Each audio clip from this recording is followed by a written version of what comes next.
Luke chapter 12. Meanwhile, when a multitude of many thousands had gathered together, so much so that they trampled on each other, he began to tell his disciples, first of all, "Beware of the yeast of the Pharisees, which is hypocrisy. But there is nothing covered up that will not be revealed, nor hidden that will not be known. Therefore, whatever you have said in the darkness will be heard in the light. What you have spoken in the ear in the inner rooms will be proclaimed on the housetops. I tell you, my friends, don't be afraid of those who kill the body, and after that have no more that they can do. But I will warn you whom you should fear. Fear him who, after he is killed, has power to cast into Gehenna. Yes, I tell you, fear him. Aren't 5 sparrows sold for 2 assaria coins? Not one of them is forgotten by God. But the very hairs of your head are all counted. Therefore don't be afraid. You are of more value than many sparrows. I tell you, everyone who confesses me before men, the Son of Man will also confess before the angels of God. But he who denies me in the presence of men will be denied in the presence of God's angels. Everyone who speaks a word against the Son of Man will be forgiven, but those who blaspheme against the Holy Spirit will not be forgiven. When they bring you before the synagogues, the rulers, and the authorities, don't be anxious how or what you will answer or what you will say, for the Holy Spirit will teach you in that same hour what you must say." One of the multitude said to him, "Teacher, tell my brother to divide the inheritance with me." But he said to him, "Man, who made me a judge or an arbitrator over you?" He said to them, "Beware, keep yourselves from covetousness, for a man's life doesn't consist of the abundance of the things which he possesses." He spoke a parable to them, saying, "The ground of a certain rich man produced abundantly. He reasoned within himself, saying, 'What will I do, because I don't have room to store my crops?' He said, 'This is what I will do. I will pull down my barns, build bigger ones, and there I will store all my grain and my goods. I will tell my soul, Soul, you have many good things laid up for many years. Take your ease, eat, drink, and be merry.' But God said to him, 'You foolish one, tonight your soul is required of you. The things which you have prepared, whose will they be? So is he who lays up treasure for himself and is not rich toward God."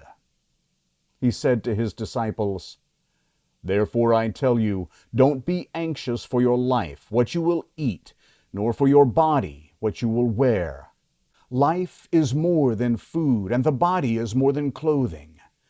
Consider the ravens. They don't sow, they don't reap, they have no warehouse or barn, and God feeds them. How much more valuable are you than birds? Which of you, by being anxious, can add a cubit to his height? If, then, you aren't able to do even the least of things, why are you anxious about the rest? Consider the lilies, how they grow. They don't toil, neither do they spin. Yet I tell you, even Solomon in all his glory was not arrayed like one of these. But if this is how God clothes the grass in the field, which today exists and tomorrow is cast into the oven, how much more will he clothe you, O you of little faith? Don't seek what you will eat or what you will drink, neither be anxious. For the nations of the world seek after all of these things, but your Father knows that you need these things. But seek God's kingdom, and all these things will be added to you. Don't be afraid, little flock, for it is your Father's good pleasure to give you the kingdom. Sell what you have, and give gifts to the needy. Make for yourselves purses which don't grow old, a treasure in the heavens that doesn't fail, where no thief approaches and no moth destroys. For where your treasure is, there will your heart be also. Let your waist be dressed and your lamps burning. Be like men watching for their Lord when he returns from the wedding feast, that when he comes and knocks they may immediately open to him. Blessed are those servants whom the Lord will find watching when he comes.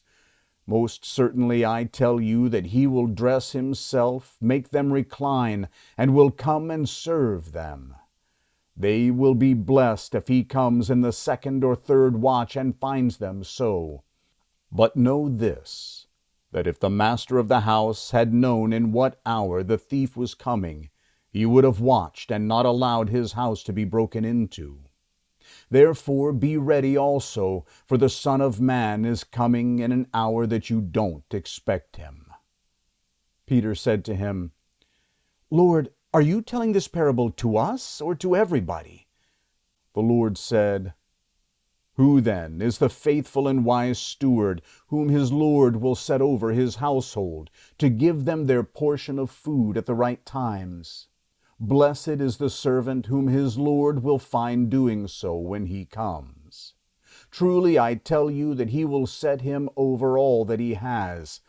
But if that servant says in his heart, My Lord delays his coming, and begins to beat the men servants and the maid servants, and to eat and drink and to be drunken, then the Lord of that servant will come in a day when he isn't expecting him, and in an hour that he doesn't know him, and will cut him in two and place his portion with the unfaithful. That servant who knew his Lord's will and didn't prepare nor do what he wanted will be beaten with many stripes. But he who didn't know and did things worthy of stripes will be beaten with few stripes. To whomever much is given, of him much will be required, and to whom much was entrusted, of him more will be asked. I come to throw fire on the earth. I wish it were already kindled. But I have a baptism to be baptized with, and how distressed I am until it is accomplished. Do you think that I have come to give peace in the earth? I tell you, no, but rather division. For from now on there will be 5 in one house divided, 3 against 2, and 2 against 3. They will be divided, father against son, and son against father, mother against daughter, and daughter against her mother, mother-in-law against her daughter-in-law, and daughter-in-law against her mother-in-law.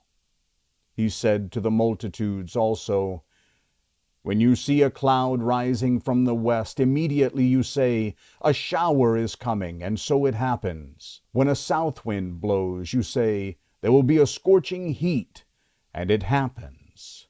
You hypocrites! You know how to interpret the appearance of the earth and the sky, but how is it that you don't interpret this time? Why don't you judge for yourselves what is right? For when you are going with your adversary before the magistrate, try diligently on the way to be released from him, lest perhaps he drag you to the judge, and the judge deliver you to the officer, and the officer throw you into prison. I tell you, you will by no means get out of there until you have paid the very last penny.